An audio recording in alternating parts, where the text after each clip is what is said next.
Hello, creeps. It's me, John-Kassir, the voice of the Crypt Keeper, and you're listening to Chronicles from the Crypt.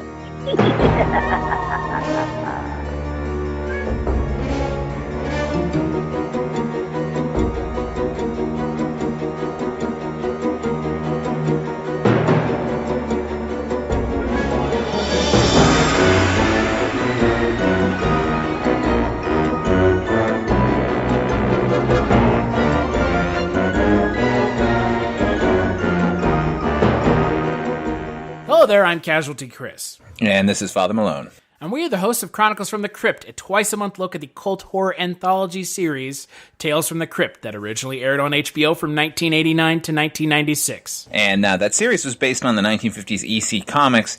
In each of our podcasts, we're going to be taking on 2 episodes of the show, and along the way, we're going to have a few bonus podcasts covering movies and other Tales-related TV shows, some tangentially related material that bears a striking resemblance to Tales. And we are joined on this podcast by a good friend of ours, the host of the Projection Booth podcast, Mr. Mike White. I am so ready to hang and bang with you guys. I'm never going to be able to live that one down, am I? So, Mike, before we talk about the episodes, curious, have you ever seen Tales from the Crypt before? I think I saw a few episodes when it was on. I know for sure that I saw the movies, Demon Knight, and the other one, Bordello of Blood, on VHS a long time ago. And then, of course, the 1970s movie, but that's about it. So you're coming to this fresh. So this is exciting. I'm excited to kind of get someone who's not a Tales fan from the get-go, kind of your thoughts. So we'll play the Crypt Keeper intro, and we'll talk about cutting cards after. You know, Kitty, after a night of slithering through the sickening slime of my crawly crypt, I take a tip from the Marquis de Sade. He likes to unwind with a little red-hot poker.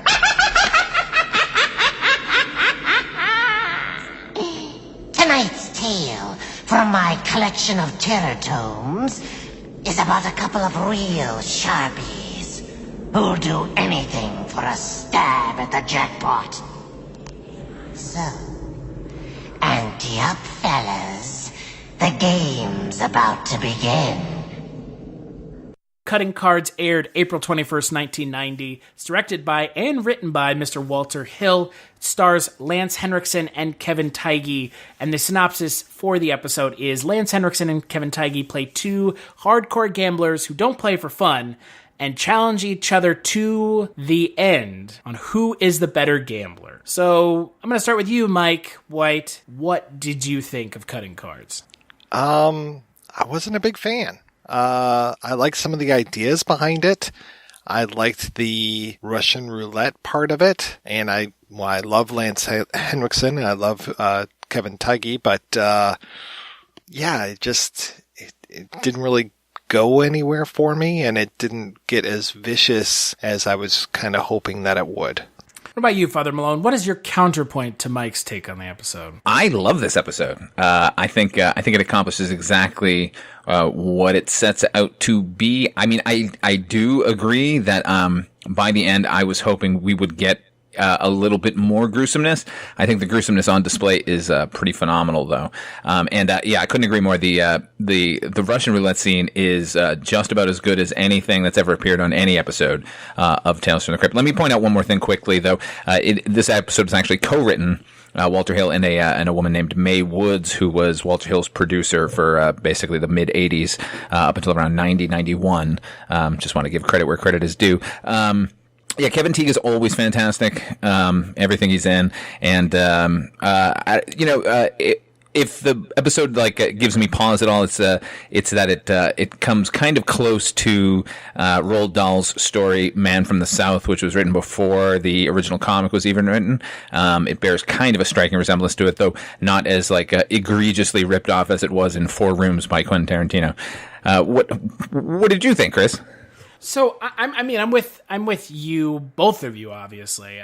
I wish that it was a little bit more over the top in a way that kind of more suits Tales from the Crypt and the Tales from the Crypt brand and kind of what I expect from it, because we have had these thriller episodes that do kind of pile on the gore. Obviously, not really yet, but later in the show's run. But, I mean, it's a great episode.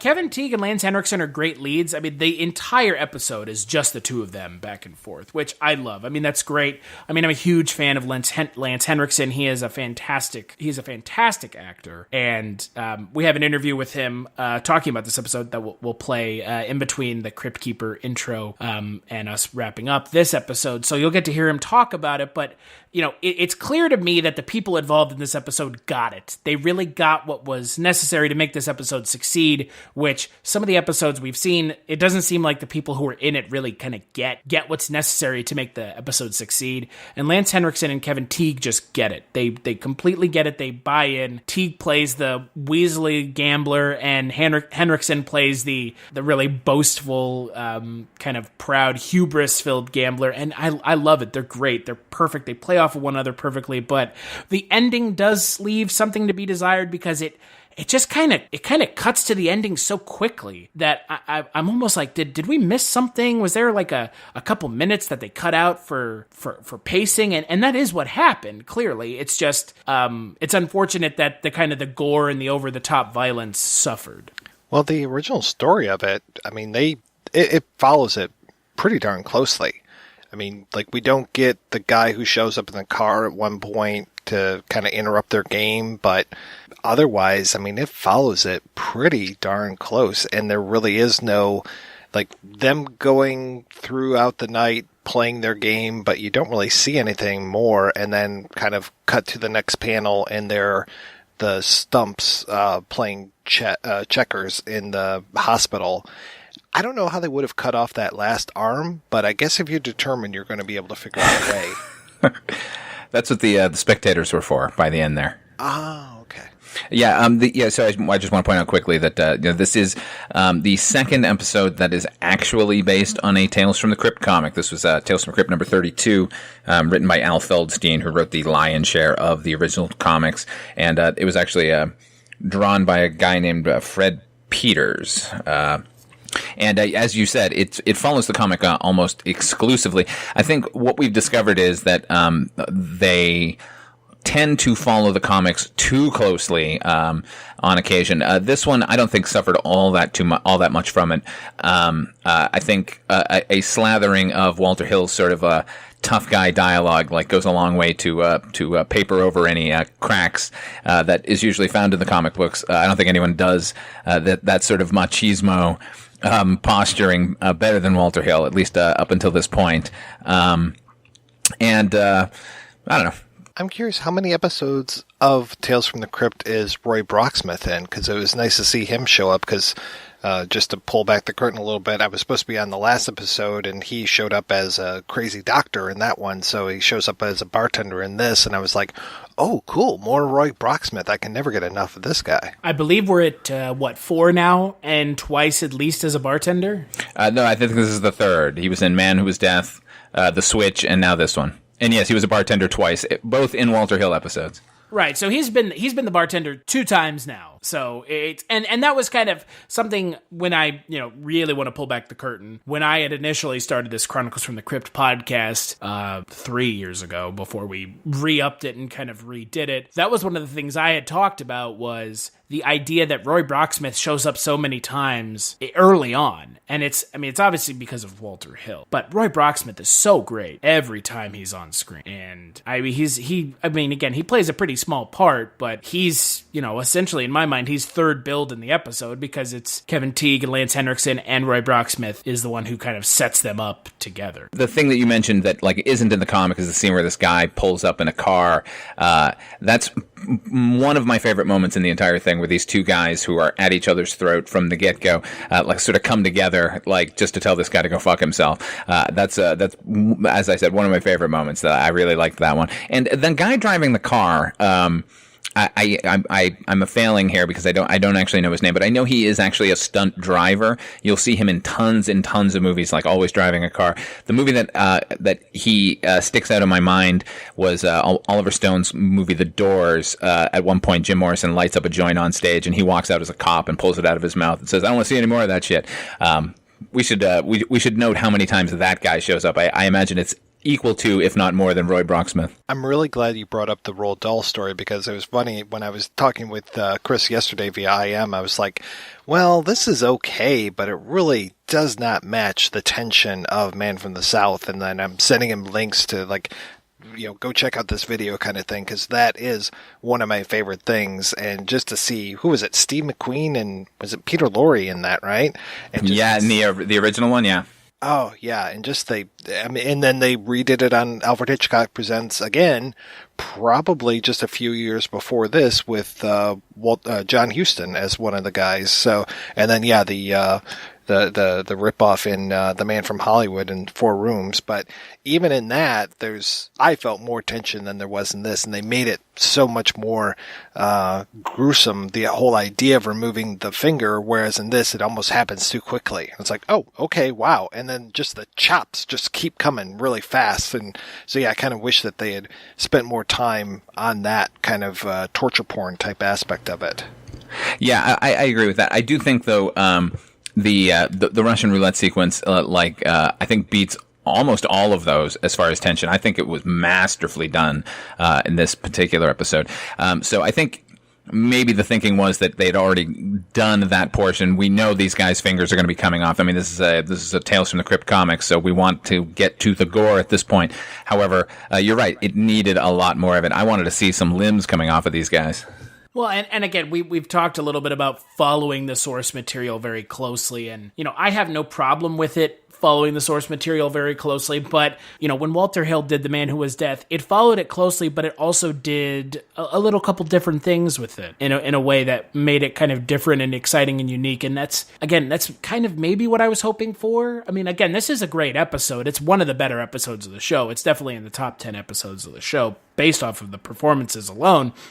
But it gets going so quickly, and then it cuts off so fast, no pun intended, that for me, it just leaves a little to be desired in the way of kind of like we've been talking about the gore and kind of the over-the-top nature of what this show knows that it is.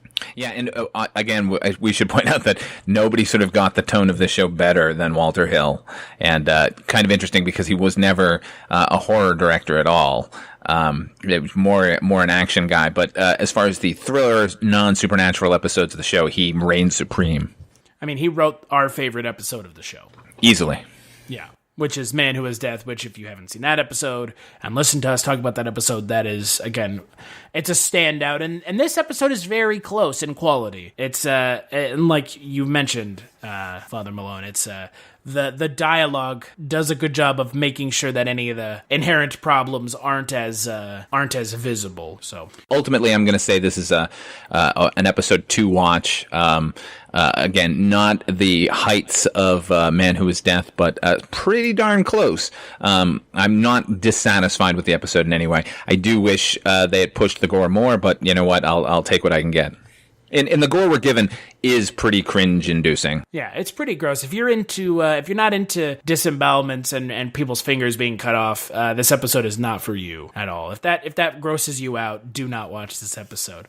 I think if that's the case, don't watch this series. So, Mike, would you skip it or watch it? I would watch this many, many times, and I have. It's definitely worthy. It might be my favorite episode this season. I don't know. No, that's not true. We have one coming up near the end, Television Terror, which I think is probably superior to this one. But this one ranks really high in my book. You would be not without the realm of possibility to offer this up as a first episode of Tales from the Crypt to somebody. So, like I mentioned before, I had an interview with Lance Henriksen. We'll play that interview, and then when we get back, we'll let the Crypt Keeper introduce Till Death. So you were on 2 episodes of Tales from the Crypt, Yellow and Cutting Cards. Right. What was it like to be on Tales from the Crypt? Because obviously you were on Tales from the Crypt early on in this show. Right. Well, the attitude of Tales from the Crypt was we're all getting the same money and we all have equal status in this thing, so let's have fun. Mm-hmm. Let's really have fun. I mean, Zemeckis, that's the first thing he said to me when I walked on the set. He said, Lance, let's have fun with this. I'm playing World War I Kirk Douglas was in it, and I'm carrying a shotgun around, and I'm actually doing his role in Paths of Glory. You know, it was incredible to do that because I love that movie, Paths of Glory. But anyway, and it has a you know, like a almost dark comedy feel to it, even though it's heavy subject. You know, I end up wanting to kill this kid who's a yellow dog, and they go, "Well, my man killed." I play a Sergeant Ripper, and I'm running through the trenches trying to get people to fight, you know, to keep charging, and everybody around me is getting shot and killed, and I'm still trying to lead the charge, and then we end up having to restring a communications wire out across the, you know, no man's land, and this kid, who was actually Kirk Douglas' son. Yeah. He does something that really makes a lot of my men get killed, and I want to kill him. Right. I got my guts in my helmet. I mean, I've been ripped open myself. So. Yeah. But Zemeckis had a terrific way of working. I mean, that was a big looking show, man. Yep. You know, I mean, the explosions and everything. I mean, it's just everything about it. And Kirk Douglas, God, man, he was so good. I mean, he was a guy when I was a little kid, you know, going to movies. He was like a big movie star, and going upriver and, you know, on a barge and with flintlock rifles and stuff like that. And then now here I'm standing there working with him. I mean, that's mind-boggling. It was really cool. And then working with Walter Hill, I've done a lot of different things with Walter, and I really love the guy. I mean, he's a man's man and doing westerns and all kinds of stuff. We did Johnny Handsome down in New Orleans together, but Cutting Cards was a comedy. I mean, it really was. Yeah. It was so fun to do. It was playing. I wanted to play in that. You know, one of those kind of casino roaches, you know. Right. You know, I asked to have my wardrobe made so that I looked very skinny in it. You know, so it was a guy who was never physical. You know, he was just up all night playing cards and dissipating, and you know what I mean. And I grew that little stupid little mustache because I wanted to look. He just not self-aware. He was living a cliche. You know? Right. Belt buckle, black scuff, red piping, you know. It was funny as hell. And Kevin Ty and I had this real contempt for each other.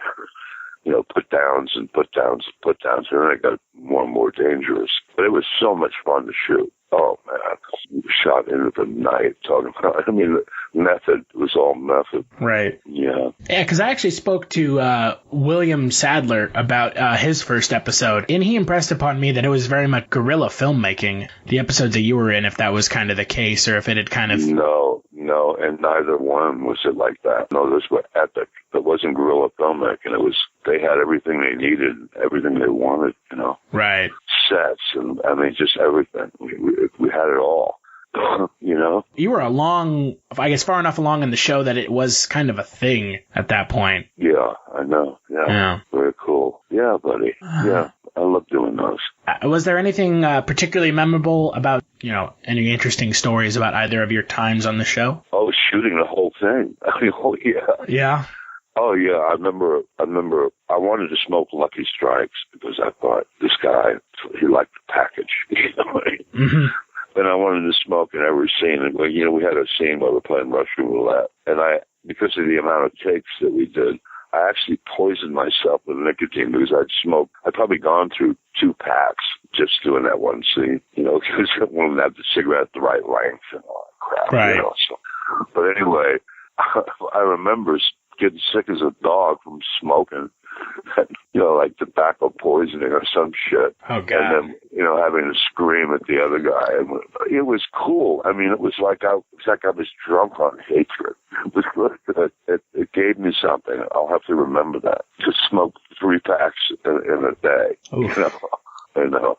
But anyway, it was everything about it was cool. I mean, we were really, you know, you felt at the time like it wasn't television. It was making movies. It was a movie. It was not television. Mm-hmm. That's what it felt like. Because I've been on film set down in New Orleans with Walter, and he's one of the great guys to work for. there, And I remember this wasn't television. I mean, it was amazing. Both with Zemeckis and him. Those guys have a level of, kind of quality that they kind of make happen, Mm-hmm. Well, that was kind of transitions into my next question. What is it like, working in the TV industry in the 90s versus now? I mean, what's kind of the difference? Obviously, since you're on Blacklist now, kind of what's the difference? I'm not going to be on it very long. Mm-hmm. You know what I mean? Because there's an end in sight. I mean, I think doing a series, I think the hardest thing is you feel a bit indentured, that you don't know when the end is going to be there. The money is always good, for some. But the problem is it could run 10 years. Right. And to keep your energy level at that peak, because you have to do good work. It just can't be sloppy because it's long, But the feeling is, oh my God, this is my life now, and I don't know when this particular lifestyle is going to end. The lifestyle of the character and your life, because it could be anywhere in the world. They could summon you to, oh God, anywhere, mm-hmm. and you're indentured. You're indentured to the whole thing. And I never liked that feeling, because when I'm making a film, I want to have a lot of energy for it, and at least where the end is in sight. You know how long the shoot's going to be, and the end's in sight, and so you could kind of gauge yourself, keep your energy up, and all that kind of thing, because you need it when you're doing good work. But when I did Millennium, I remember so distinctly that we worked long hours into the night and all that kind of stuff, and I didn't know how long this was going to go on. We did 23 shows in a year. It's a lot. Yeah. And the 3 years, and suddenly you go, is this my life now? Wow, I'm going to burn out. Right. I can imagine. Sure. It's a big responsibility, because you got to do the best job you can. But that's the difference. What I'm trying to compare it to is the difference between film, television. That's the one major difference. You don't know.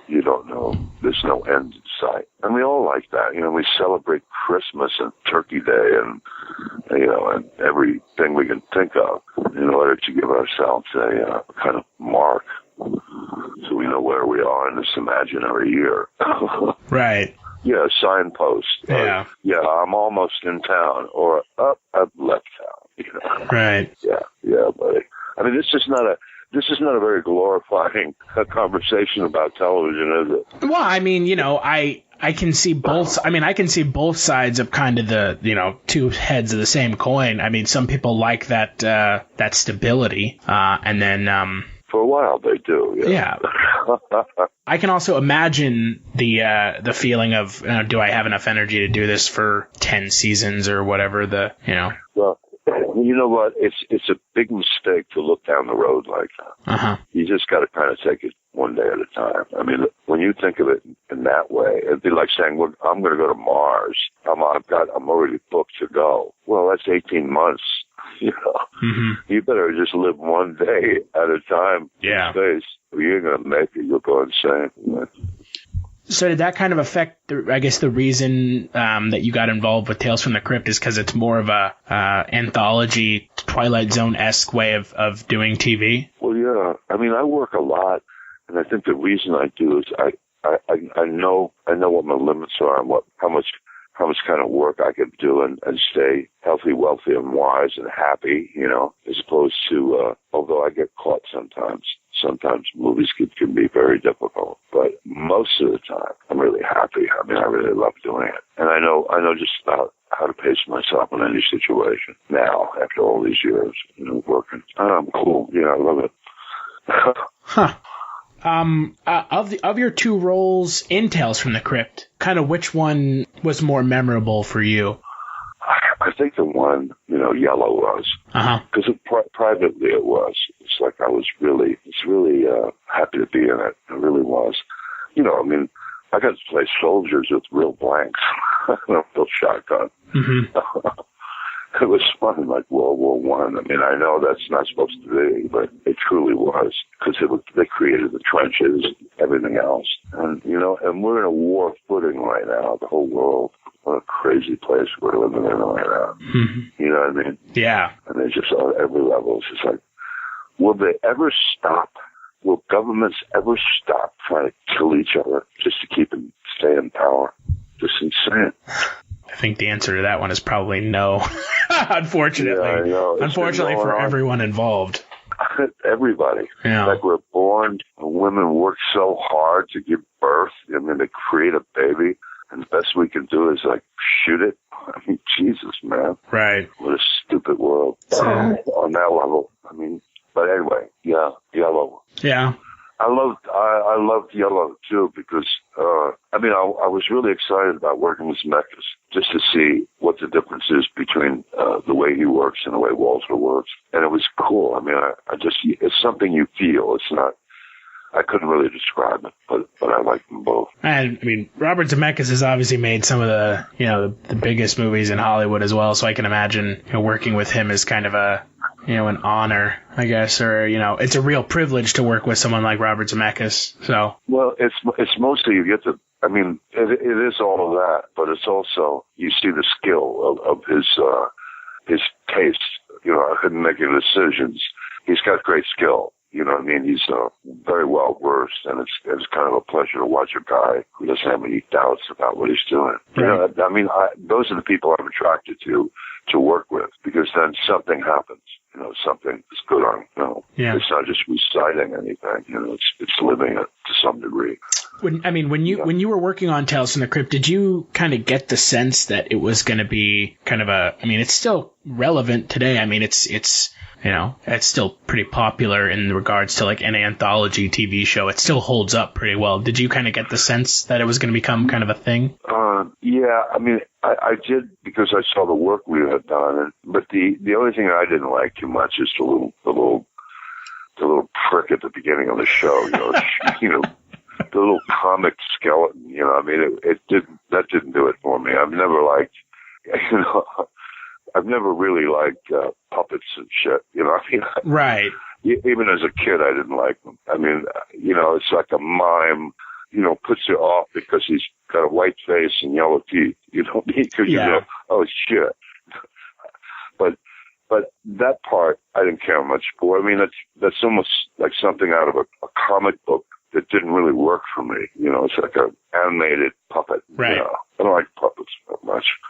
I never even liked Sesame Street as a kid. Oof. There's something about ventriloquism, puppets, mimes, the kind of, I mean, we got real people. I want to talk to somebody real. Right. Somebody that breathes, So there's not going to be a Lance Henriksen camo in a Muppet movie, is what you're saying? No, there's not. No.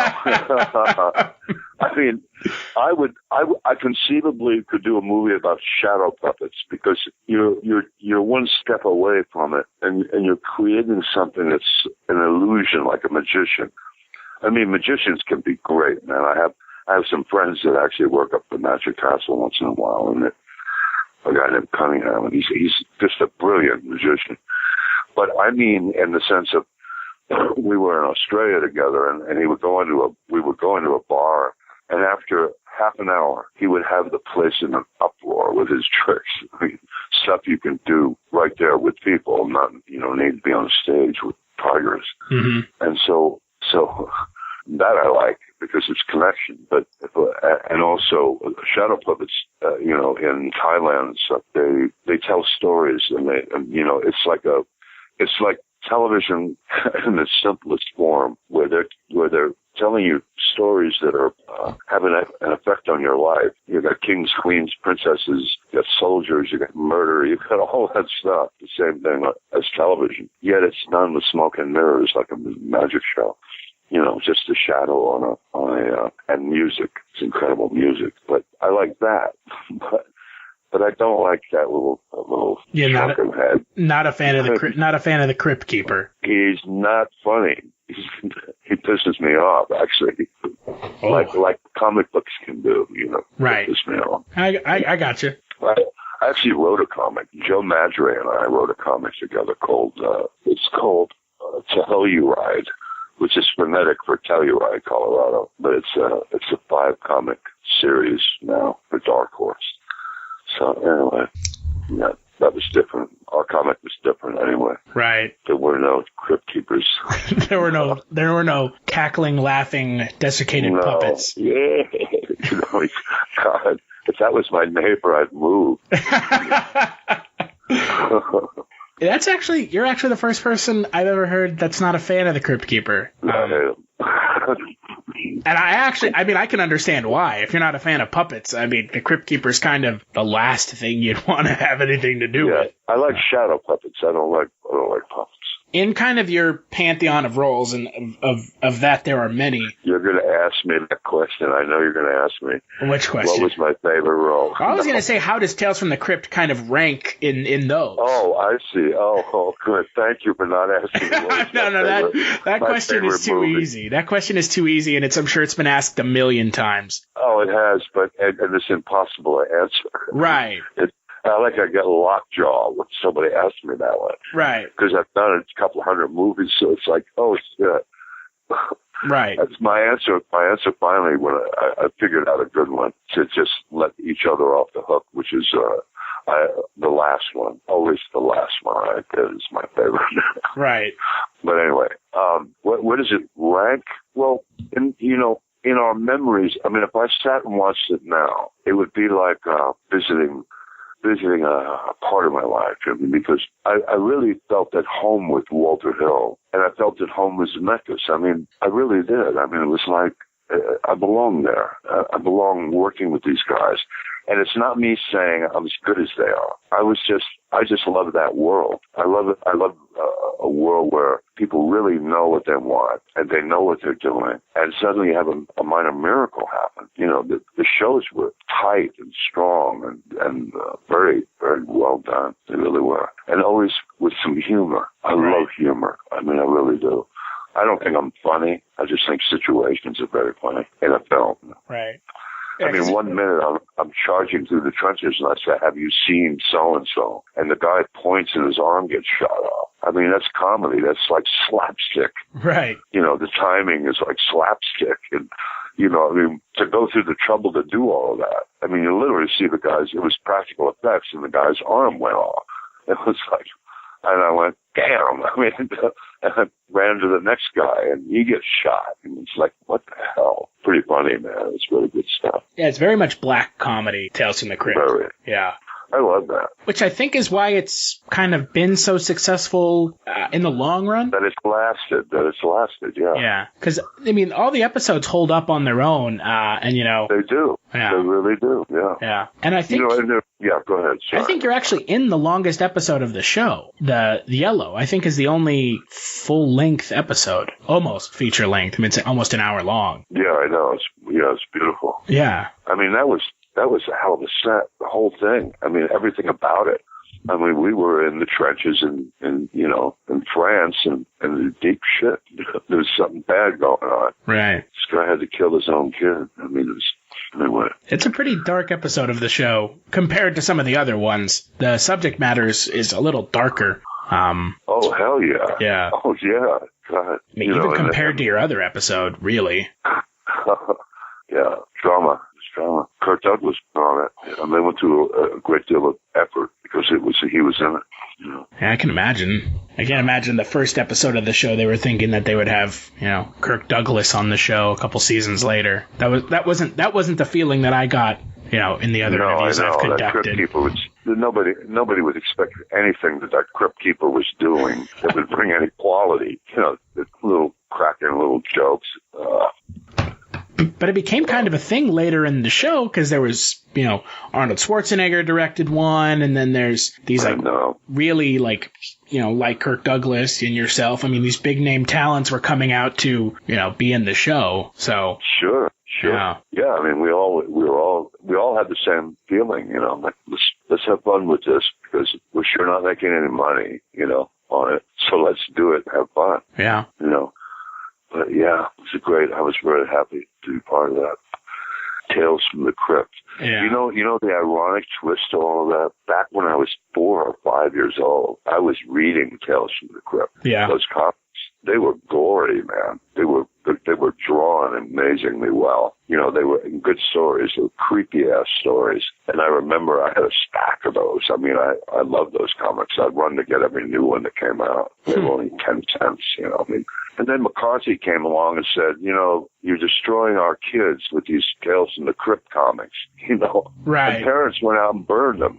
They threw the comics away. They literally ripped them out of our hands and threw them away. They're doing the same thing with video games. Anything the children like. Yeah. Adults want to fuck it up. Excuse my French, but, you know, video games now, I mean, they don't know what to do with kids, and they're stuck with them. And so they just keep meddling, you know, like the government does. Yeah. It's almost like the government doesn't like us at all. The fact that I think that what would probably solve it is if we all were the president. All of us, you know.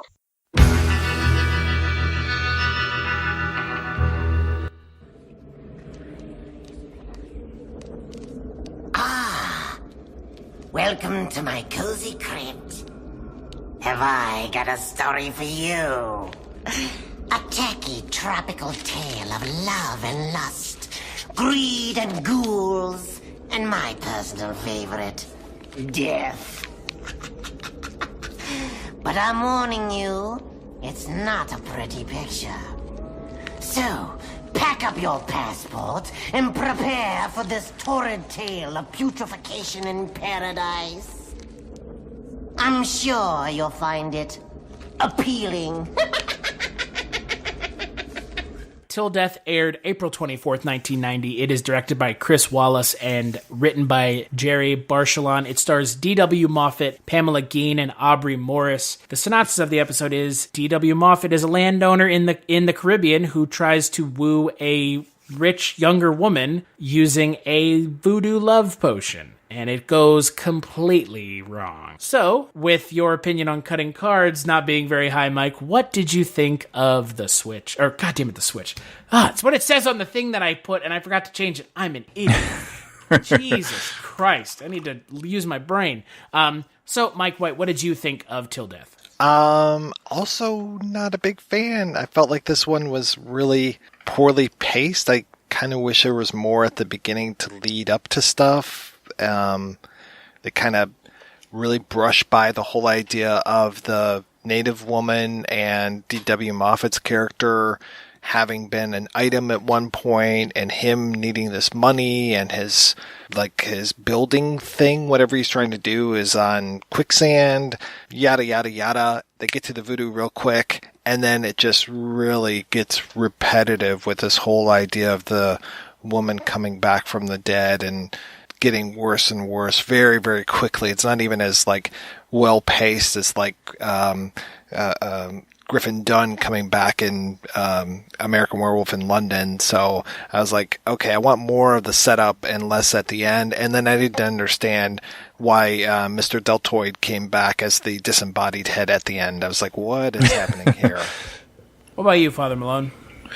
This was not a favorite episode. I remembered it pretty vividly, but only because Chris Wallace, the director, he is a special effects man.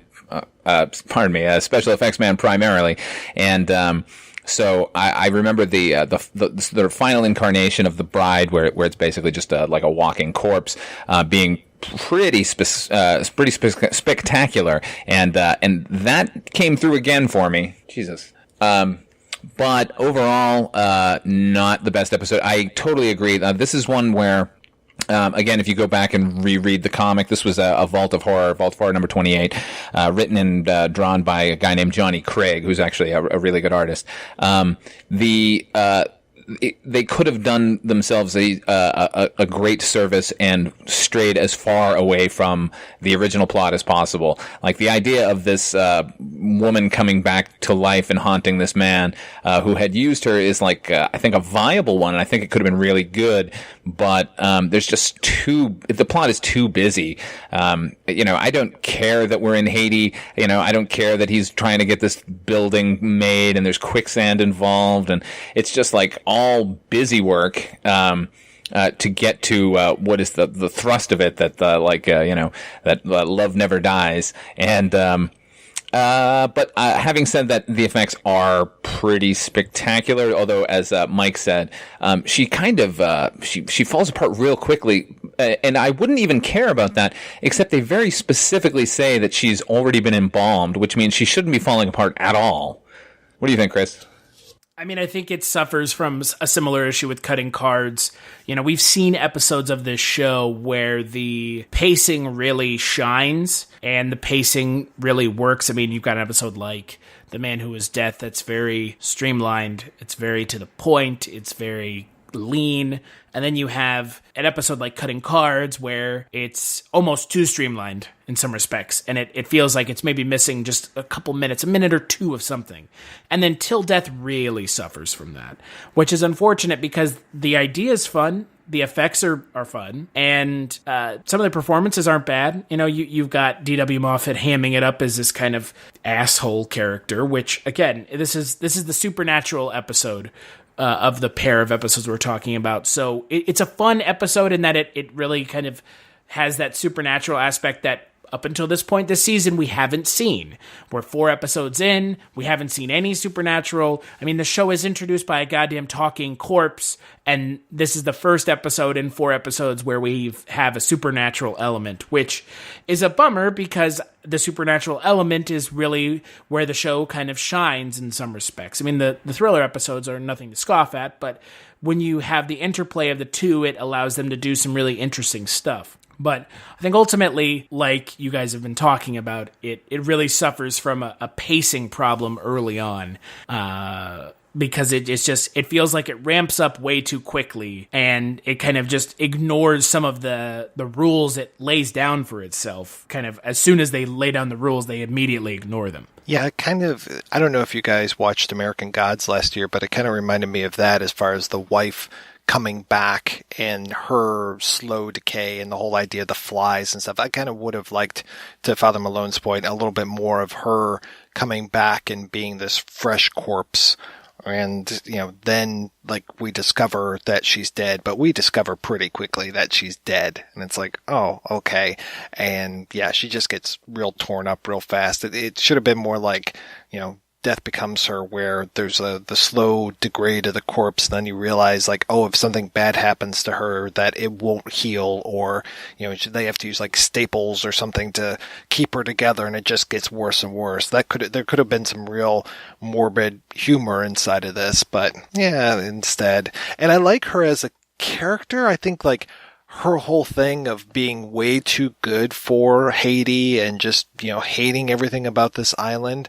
But I kind of would have liked it if he had been more in love with the island. Instead, he's more in love with money. And so he just sees her as dollar signs, and her whole thing of, like, putting down the natives doesn't really affect him at all. Whereas, you know, if there was this love affair that he had with this native woman, he should have been more in love with, you know, things in general. But yeah, he's just a dick from start to finish, and he just gets to be really more of a dick, and she's kind of a bitch, and she's a bitch from start to finish. So nobody changes. There's no real arc in here. Yeah, and the other thing is now watching it. This is you know, an episode from 28 years ago, but it does not excuse how incredibly racist the entire thing feels with the natives, and you know it's like every time we go to Chinatown there has to be somebody doing mysticism and karate. Like every time we go to Haiti, of course we're going to have the voodoo rituals going on, and it's just I don't know, I felt queasy watching it. I'm sure I felt queasy watching it the first time, but like now 28 years removed, it feels like, how muddle-headed was this? And like, do we even need this sort of voodoo practice? Because, as you said, Mike, it doesn't play into it at all. It just so happens to be that, like, when they wrote this comic book, like, that's where you would go to get a zombie. Like, do we need that now? No, probably not. They could have set this in Manhattan, for God's sake.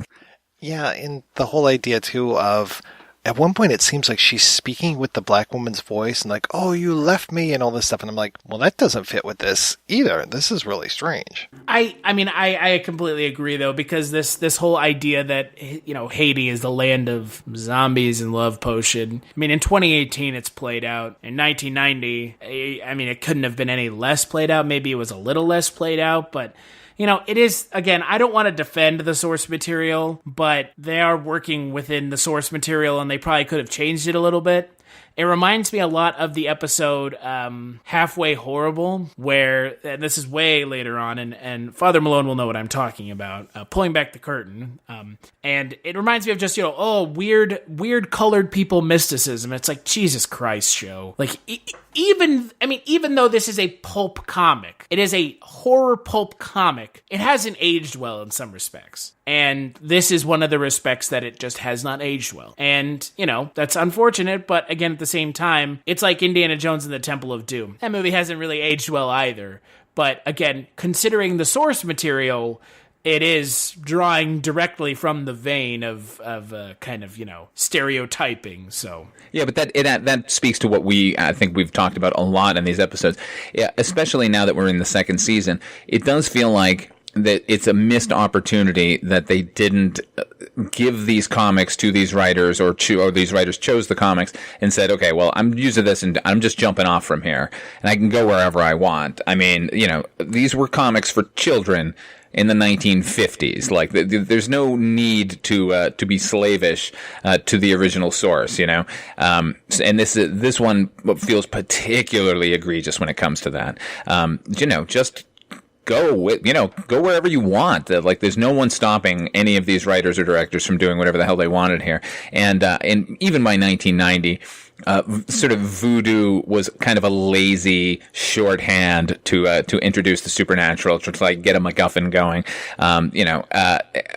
We've been watching Twilight Zone. Sometimes you don't even need to explain the thing; just go with it. So, that's unfortunate while rewatching this particular one. Well, and we talked about cutting cards playing too closely to the source material, and that's the thing about this show. It was being written in a time where, I don't know. I mean, again, I don't want to give the show an excuse, but if this show were made now in 2018, they would use the source material as a inspiration, not as a outline. And I think that's kind of a, looking at the show then, show now, the way shows are done then, the way the shows are done now. And I think that's kind of it's just a product of the time, unfortunately, in a way, and that, again, is another part of the show that hasn't aged well, is it being kind of a product of the late 80s, early 90s. Though I was surprised at just how far they did stray from the original source material. I mean, the source material is, what, Father Malone, like 6 pages? I mean, it's a real quick story. The whole idea of the voodoo priestess and the friend who's the doctor, and, it's basically like bride comes down to marry this guy, she dies, and then his manservant is like, hey, Buana, we're going to make you happy, and we've resurrected your bride. Here you go. He rejects her. He ends up trying to kill himself. And then, hey, Buana, we brought you back from the dead, too. So now they're both undead couple, and they are going to stay around forever. But, it's real bam, bam, bam. None of the idea of the money and, the doctor and the head and all this kind of stuff. None of that is there. It's just very quick. And there's no conflict with her. She is, other than until she's dead, but at the beginning, she's there for him. Like, she's coming down the gangplank. Oh, Steve, here I am. And he's like, oh, Julie or whatever.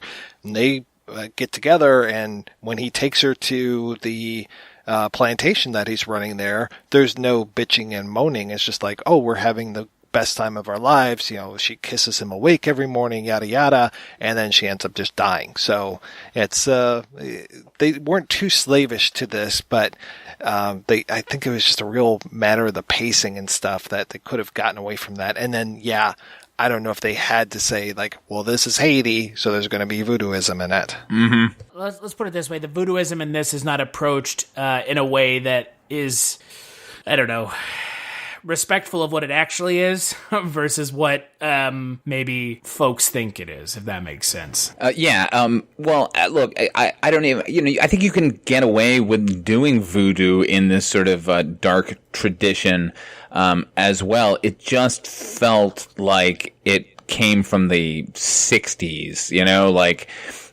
we learned everything we know about voodoo from watching other voodoo movies, and here it is. And like I'm saying, I don't think it's necessary that they should have shown like the lighter side of voodoo as well. But there's a way you can handle it and not. I mean, right around the same time period, Wes Craven made a movie called Serpent and the Rainbow, which similarly tackled voodoo, and that was.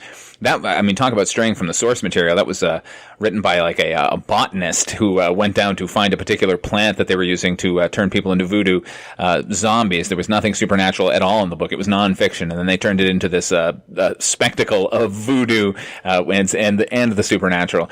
But it was still done well. That one doesn't feel exploitative, whereas this one just feels like a little bit off. Like these black people, they have their secrets.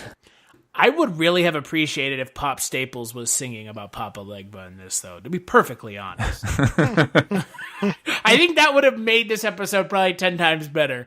And if you get that reference, congratulations. I thought you were hoping that Antonio Fargas would show up in this. I hope he shows up in everything. No, I just wanted Pop Staples to be singing a voodoo song while trying to practice an incantation for John Goodman to find a wife. Father Malone, skip it or watch it? I'm going to say skip this one. I do think that final shot of the corpse and the tongue sort of writhing within it is really horrific, and it actually stuck in my head forever. But that one image is not worth the 22 additional minutes. I think you could actually just YouTube that moment and get the best that the episode has to offer. Yeah, no, I'm going to agree with you. I think it's a skip, which is unfortunate because, I mean, again, it's just kind of it just falls kind of flat, and it's not the best paced episode either. So we'll play the interview we have with dw-moffett, who played Logan Andrews in the episode that we just talked about. And when we get back, we'll talk about the next 2 episodes we're watching.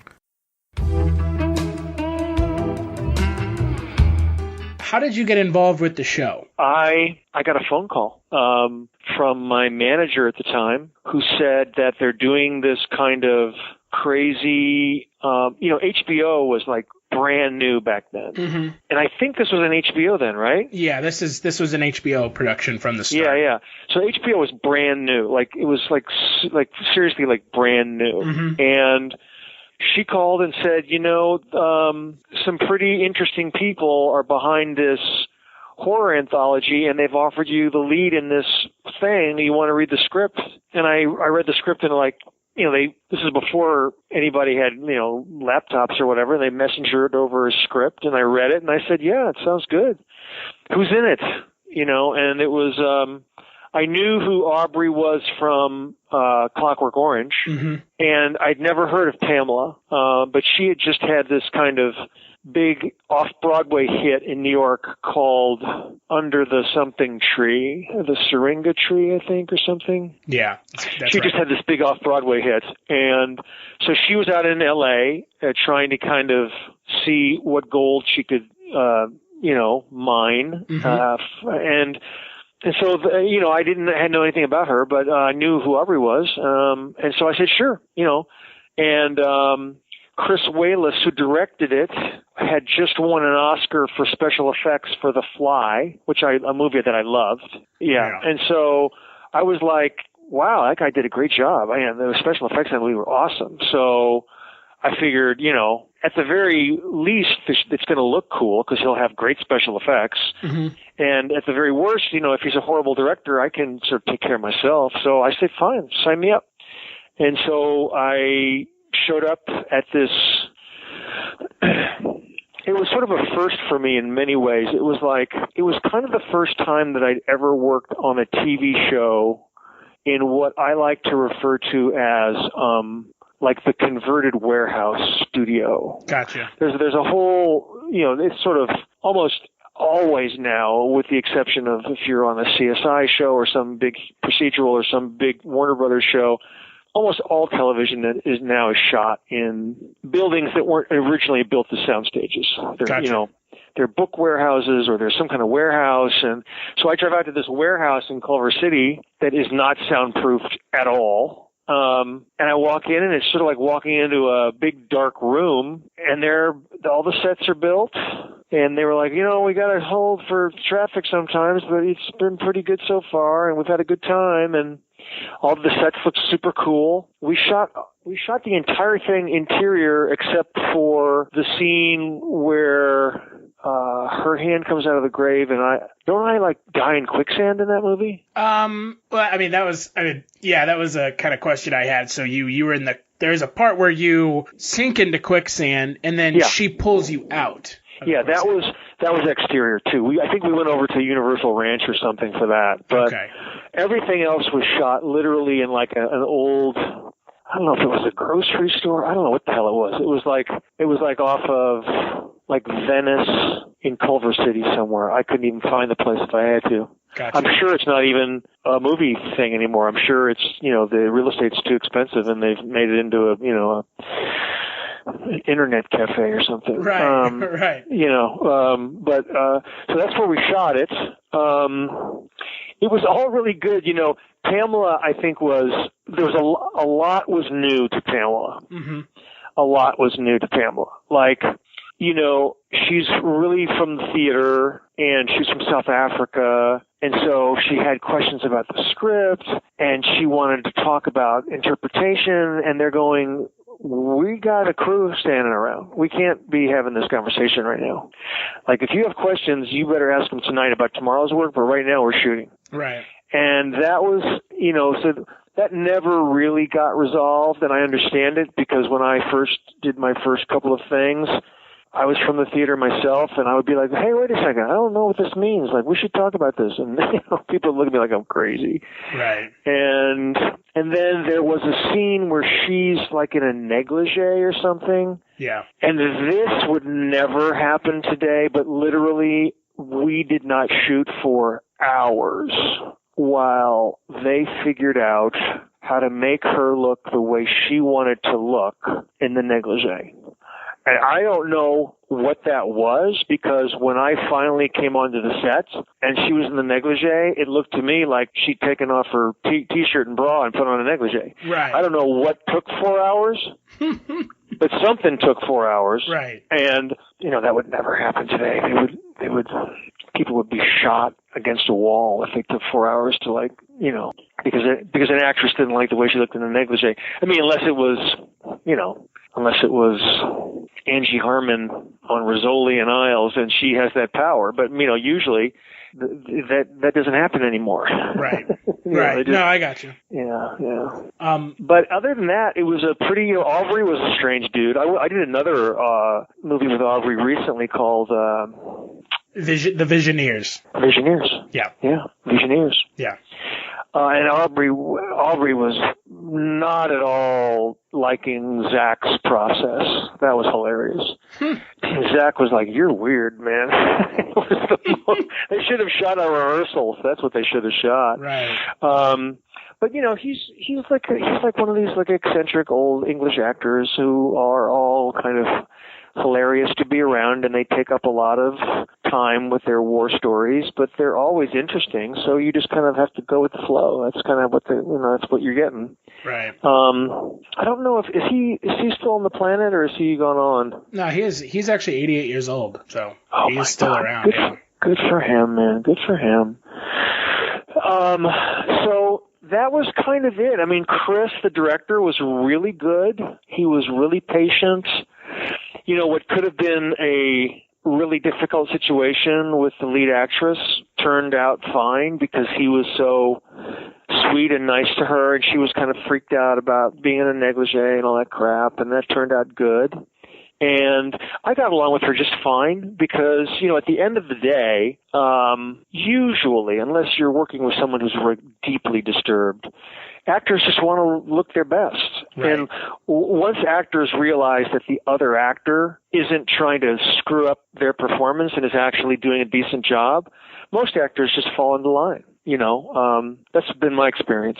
I mean, in general, I've worked with incredibly, reputation-wise, incredibly difficult actors, and I think once they figure out that A, I know what I'm doing, and B, I'm really there just to make them look good, because the better you look, the better I look, it's all good.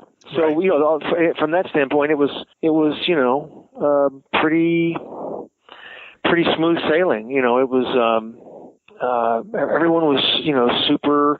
It was the beginning of kind of television production that was being done on a less expensive scale with still lofty visual goals. So there was I remember there was a lot of bitching about, the pay scale was different because it was a cable show and their hours were longer. And I think people, just weren't used to it.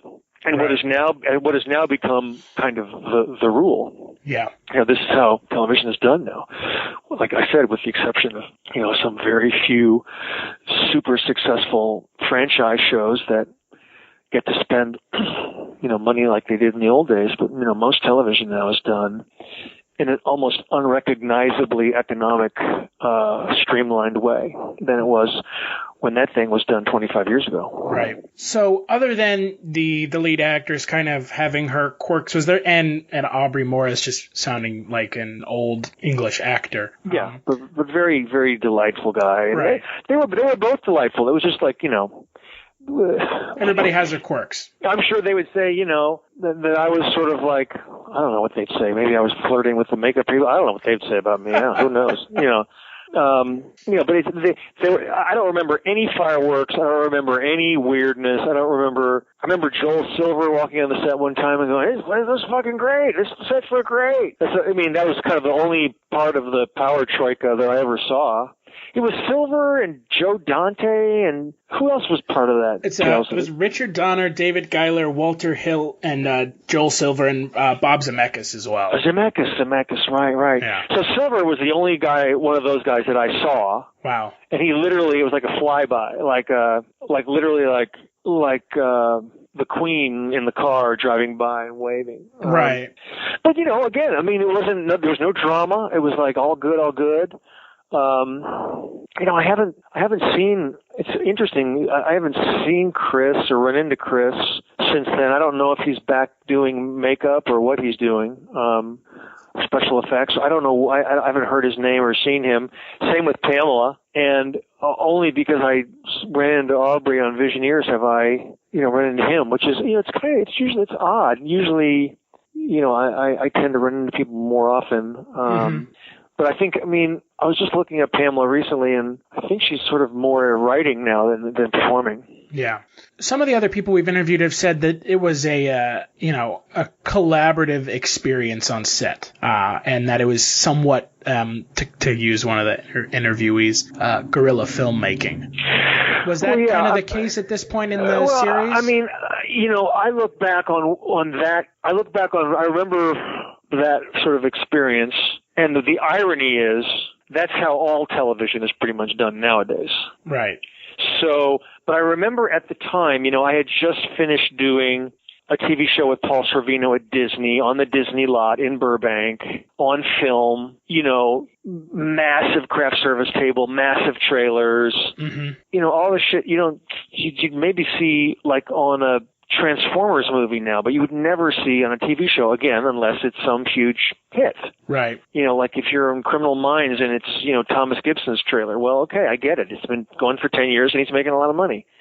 But, usually, particularly cable shows, any kind of cable show, it's much more like Tales of the Crypt was. I guess you can call it guerrilla filmmaking, but it in my memory, it's sort of, I look at how the show that I'm on right now, Switched at Birth, is done, and the speed at which we operate, it's not guerrilla filmmaking. It's incredibly competent and very fast-paced, but it's like at a third of the cost of what that same hour would have cost in 1990. Gotcha. I remember people being incredibly competent. Everybody, makeup, wardrobe. I haven't seen the episode, but I remember seeing it like 10 or 12 or something years ago and thinking, fuck, it looked pretty good. The zombie shit looked good. This quicksand looked good. It was all, because there wasn't any CGI. It was all done on film. Right. It was certainly a different level of quality than, if you were doing a television show in 1990, you're doing like Moonlighting, or you're doing, I don't know, Rockford, I don't know, whatever. But, it was different because it was a cable contract, which paid everybody less. And I think we shot that. I really, you'd have to look in the IMDb Pro or something, but I think we shot that hour in like 5 days, which was a very fast schedule. And is even faster than most TV shows now. It might have been 6 days, but I remember it being really fast. Not a lot of takes. Right. Yeah. So speaking of the kind of the quicksand scene, you mentioned the quicksand scene a couple times. Yeah. Uh-huh. What was that like filming that scene? Oh, it was horrible. It was freezing. The water was ostensibly heated, not in my experience.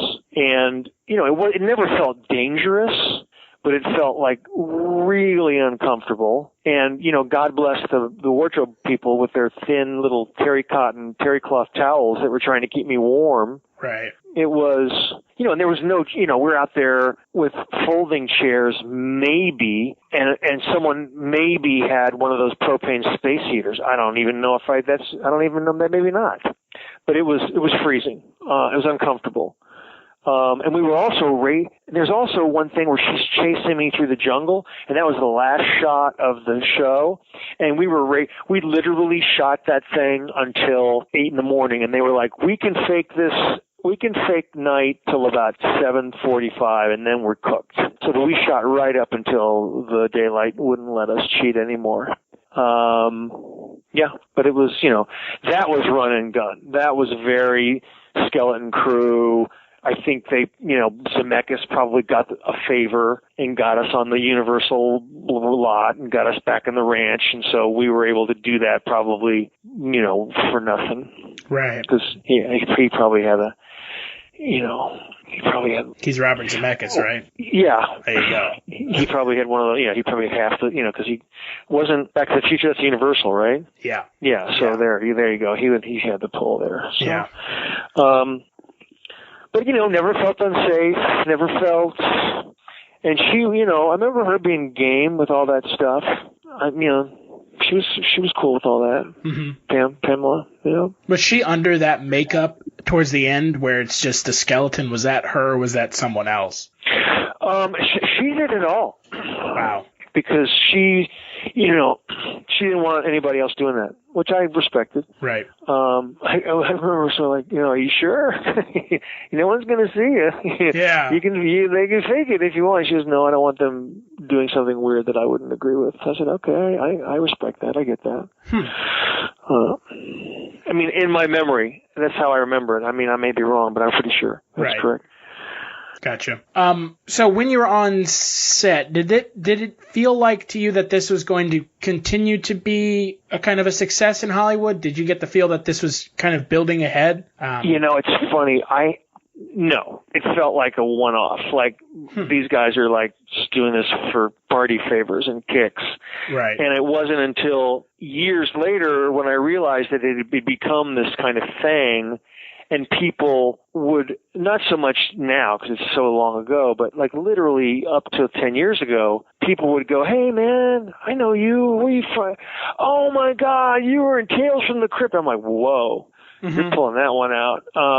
But yeah, it was kind of a thing and it's sort of a fun thing to have been a part of. Because there are a lot of people that were a part of it. A lot of people. And it's sort of like they did that Outer Limits show up in Vancouver. I did that one of those. Those are fun. It's fun because look at all the people that did one. It's kind of cool. Yeah. And because 2 episodes before yours was an episode directed by Arnold Schwarzenegger. So there you go. Yeah. That in my mind is kind of, when you look at that, you're like, geez, second season of this show, they're already getting, Schwarzenegger to direct it. That to me is just like, compared to everything I've heard about working on. And even with what you're saying about the show being like, kind of just seemed like it was not like a big deal. So. Yeah, I think it sort of had a cool cachet with a certain group in Hollywood, and it was kind of like, hey, look what they're letting us do for this little shitty, cable station, HBO. Everyone figured that would last about 3 years and then go away. Oh boy, how they were wrong. Jeez. Oh boy, how they were wrong. Yeah. So, So it was sort of.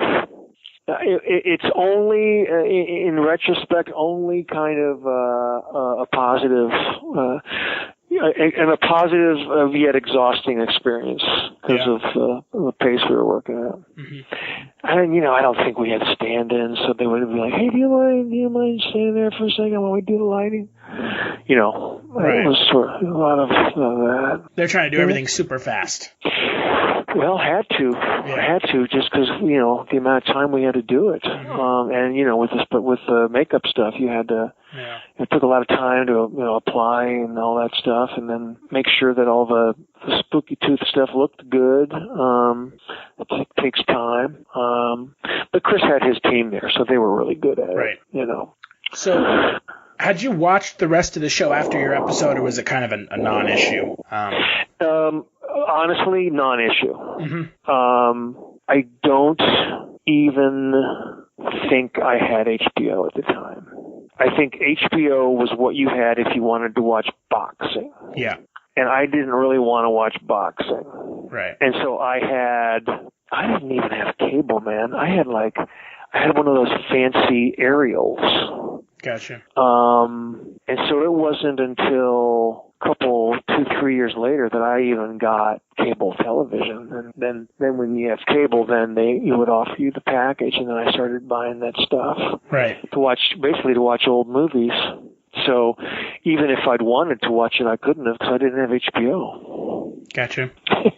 No, I gotcha. I mean, HBO was kind of a luxury. It was a sports thing. Oh, it was also like a luxury item in the 90s. Yeah, it was a luxury item, and it was you had to have cable, and it was basically, like you go to someone's house and watch boxing on HBO. Yeah. Could you tell me what it was? I mean, what it's like working on TV now versus then in kind of in more detail, obviously, because you're on a show that's been on TV for quite a while, switched at birth. Mm-hmm. What is it like, say, working on that show versus what it was like working on Tales from the Crypt?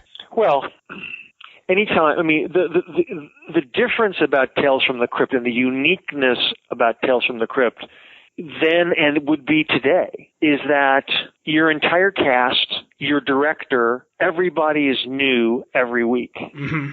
Most TV shows don't have that. Right. Most TV shows, you have your regular cast and you have your guest stars, but there are some regular people. The only thing that was regular on Tales from the Crypt was the crew. Right. But the entire creative side was completely different every week. Gotcha. I mean, at least the above the line people. So that doesn't really answer your question, but it specifically it speaks to Tales from the Crypt in terms of how that show was very different. In all of television history, there aren't many shows that do that. Right. Now, in terms of from 1990 when that show was shot to today, I would say that it was like a sort of early pioneer of cut rate television production. Mm-hmm. But still, I mean, Tales was shot on film. I can't tell you when the last time I shot an episode of anything on film. It's all shot digital now. Right. Everything. I mean, Friday Night Lights was shot on 16 millimeter film. That's the last thing I shot on film. Wow. That's the last show that I shot on film. Jeez. And it was 16 mil, because that's the only way they could get to shoot film was by using 16. Right. So that's different. I would say there's probably if I was what's funny is that what I was paid to be a guest star on Tales from the Crypt is what people get paid to be a guest star on television today. Right. And that was a cheap show back then. Mm-hmm. The economics have gone it's like deflationary. Like television economics have gone in reverse. Mm-hmm. I was paid 3 times what I would get paid to guest star on a TV show 25 years ago. Wow. Because 25 years ago, someone who has a television show would go, I want dw-moffett to play that bad guy. Yeah. In our season opener. And the network would go, okay. And then they'd call my agent, and then they would haggle over a price. Now, the showrunner would call the network and say, I want dw-moffett to play the bad guy in my pilot. And they would go, okay. And then the showrunner, the casting people would call my agent and say, okay, we're offering this part to DW. at top of show, which is basically SAG minimum for a weekly player. Mm-hmm. The minimum, SAG after minimum, which I think for a television show is for, roughly $6,000, $7,000. And if I say, no, I want to haggle, they go, thank you very much, we're moving on. Huh. And they go to the second person on the list. It is not even a phone call. It is not even a conversation. Right. It is next. Right. And they have 10 names on the list. And they know the networks approved those 10 names, and one of those 10 people will do it because they want to work. Mm-hmm. And that's what's different today from the way TV used to be made. I was hunted down on vacation by the guy that created that show Midnight Caller. Mm-hmm. He'd seen me in a play in Chicago, and he wanted me to be the bad guy on a 2-hour season opener of Midnight Caller. And he hunted me down in Colorado and, basically paid me exactly what I would have been paid per hour if I was the lead of the show. Gotcha. Because my agent knew that he wanted me, and we haggled it. Right. That would not happen today. That would happen today if you were Justin Timberlake, right, or Lady Gaga, or Vin Diesel, special guest appearance. Right. He might, but that's the difference. And I think with Tales from the Crypt, it was such a new thing. There was no real, we didn't spend a lot of time trying to get a lot of money out of them because there was no money to be gotten. It was sort of more like, I want to be part of this cool new thing. Yeah. That we didn't even know if it was going to be cool, but everyone said it was going to be cool, so we said, let's be part of this thing. All right. Mm-hmm. And I'm assuming you didn't know anything about there was going to be the Crypt Keeper or anything either. That's kind of everything I've heard from everyone is they didn't even know that was going to be a thing. No. Yeah. No. Yeah. Right. That was all. Somewhere else in some back I think when room. I saw, I had seen, wasn't there a movie? 3 movies. Like in the theater? Yeah, 3. 2 movies in the theater. One was released more recently, direct to DVD. Yeah, but I remember seeing a movie like in '85 or something. I think there was a movie called Tales from the Crypt, but I don't think it had anything to do with what the show ended up becoming. No, but this one was like an anthology, like a Twilight Zone anthology. It had really good actors in it. I remember seeing it in New York, like on a hot summer day. It was like '85 or '86. Mm-hmm. So I kind of knew about the idea of the kind of the genre anthology thing. Mm-hmm. Anyway. Do you think that anthology series, do you think that's something that's kind of missing from Hollywood in this day and age? That could be useful? Well, in a way, like True Detective is kind of doing that. In a way, right, where they're totally switching casts out. Not every episode, but every 6 or 8 episodes. Right. I think it's really interesting to sort of have a concept and then have completely different casts. It's a lot of herding cats though when you get that many new creative people under one roof and you got such a compact production schedule. So in a way, it's kind of amazing they pulled it off. Right. I just always looked at Tales from the Crypt, and this is something we've talked about on our podcast, that it's a way for younger actors and newer directors in Hollywood to kind of cut their teeth, as it were, and kind of... And I think that that's kind of missing to some extent. It's kind of like a proving ground for younger actors and directors. Right. So... I think the proving ground for young directors now is you go and direct shows on MTV or, it used to be ABC Family, but now my directors are pretty good directors. Right. I'm trying to direct now, and it's just who will even take a meeting with me, or it's hard to get going because there are so many established directors who can't get work. Mm-hmm. But certainly anything that you're asked to cut your teeth on is nowhere near as ambitious as the Tales of the Crypt stuff was. Right. So, speaking of ABC Family and your success with that, is there anything you're currently working on you'd like to talk about? Well, I think that I think Switch to Birth is a remarkable show in terms of its. I think the cast is really good and the quality of the storytelling is really good just from an entertainment standpoint. But I also think that the fact that they address so many sort of issues of what it means to be different in our society. We've touched extensively on what it means to be deaf or hard of hearing in our show, and now we're in this new season 4B. We're about to embark on another sort of one of these sort of hot topic kind of issues of otherness in our society, and I think it's going to be very interesting to see what the response is. And not a lot of shows give a shit about taking on stuff beyond just pure entertainment value. And so I respect our show for that, and I'm very happy to be a part of it. And it's been going for 4 seasons, right? Yeah, we just finished broadcasting season 4A, and we're about to start. We've actually started shooting season 4B. And season 4B, each of these little mini seasons are 10 episodes. So the 10 episodes of season 4B will launch in the summer, and I'm not sure when. Gotcha. Well, I've seen a couple episodes of the show here and there. It's not for my target audience, obviously. No. But it's in its 4th season, which means it's successful. They might get a kick out of it. They might get a kick out of it. Yeah. They might get a kick out of it.